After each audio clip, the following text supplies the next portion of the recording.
Hi, so today I want to talk to you about breathing practices that help to elevate our tolerance to carbon dioxide and therefore allow actually an elevation of carbon dioxide. Now generally we would think, oh, isn't that something that I just want to expel? And yes, that is the case. But carbon dioxide actually plays a role within the body. For example, it's a vasodilator. It helps to dilate blood vessels, and that is essential in terms of oxygen delivery being efficient. If our blood vessels are contracted, especially to our extremities, we're going to have poor oxygen delivery. So it's really important. Additionally, there is a relationship to having a higher tolerance to carbon dioxide and being more psychologically resilient. Now this may relate in part to something called the chemoreflex. So the chemoreflex, or more specifically, the respiratory chemoreflex, is a mechanism by which to expel quickly through the nose or through the mouth, get rid of excess carbon dioxide. Because if we had too much, and don't worry, you're not going to breathe your way to too much, the blood would become acidic, which is dangerous for us. But this entire respiratory chemoreflex is actually mediated by the sympathetic nervous system. So when we're doing this, we're more in a mobilized energy or even fight and flight state, right? And in addition, when we're engaged in something where we're expelling more carbon dioxide like that, because we're in a sympathetic state, we actually are creating more, right? Because by its very nature, sympathetic states require the creation of energy, ATP, and carbon dioxide is a byproduct, that's how we make it in our body, of catalyzing reactions to make ATP. So enough explanation. The long and the short of it is, being able to tolerate a little bit more carbon dioxide is good for oxygen delivery and good for resiliency.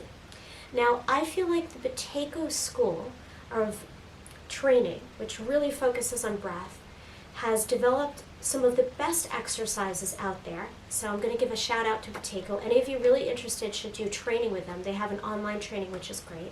And I'm going to just show you a very basic exercise that you can do, potentially some of your clients can do, but maybe train with the Butekyo Institute before you're teaching others, that help with this. And in addition, just so that you know, coherent breathing is also shown to increase our tolerance to carbon dioxide.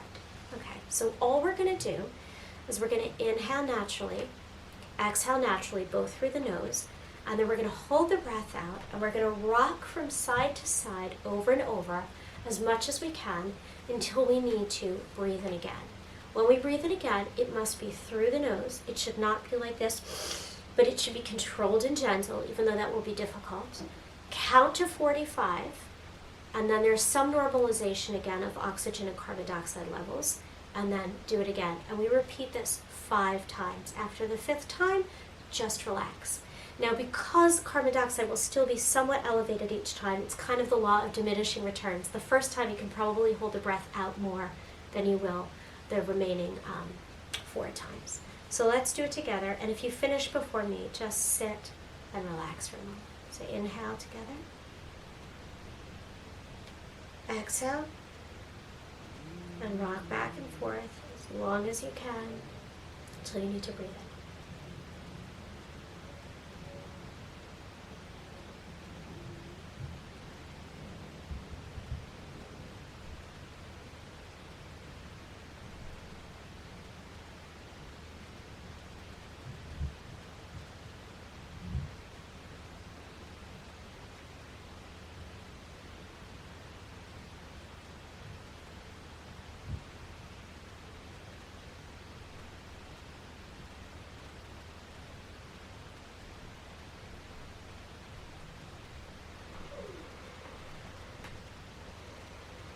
Remember, if you finished, and many of you will have, count to 45 before repeating again.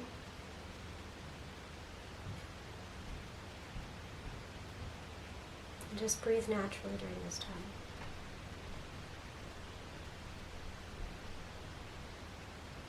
Now this practice tends not to be comfortable, but that's not the point of it. It is to build your tolerance. So A lot of pranayama feel really great. This one doesn't necessarily feel great. That doesn't mean it's not of benefit.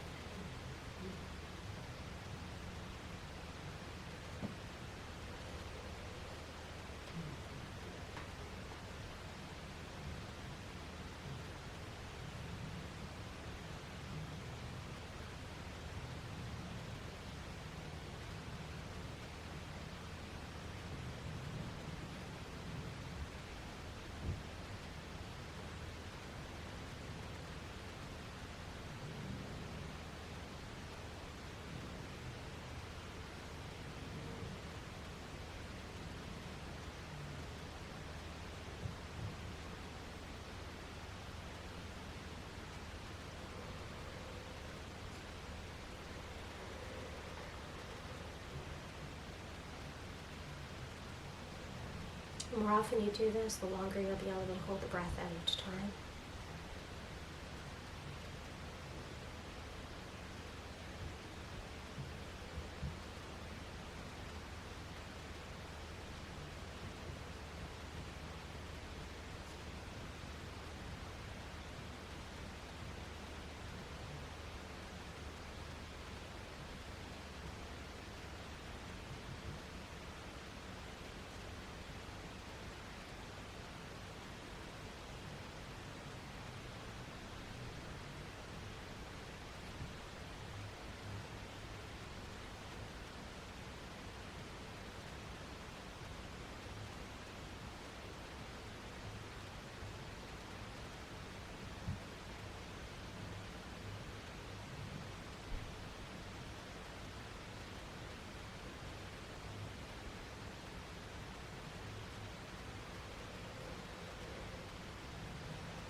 And when you're in between the holding the breath out, just try to be really present with your breathing.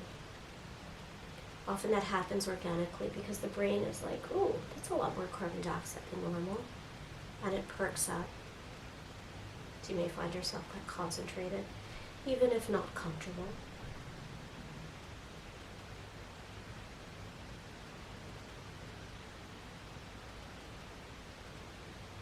I'm just going to do one more round because since I practice quite often, my holds are long. So I'm just going to do 4. And if you're on 4 as well, then do one more. But I'm hoping that we'll kind of finish at the same time if this is new for you.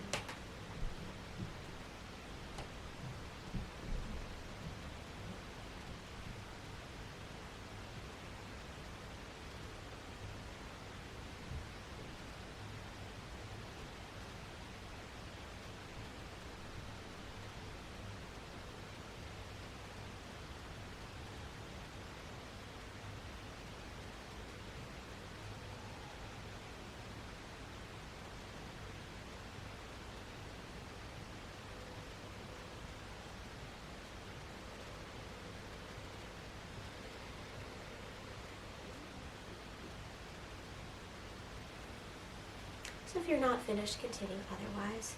Thank you so much. And this is actually a practice to do daily, right? To build up that tolerance and see how it affects your well-being, right? That is the marker. How do you feel after you've done it for like a few weeks? Thanks everyone. Namaste.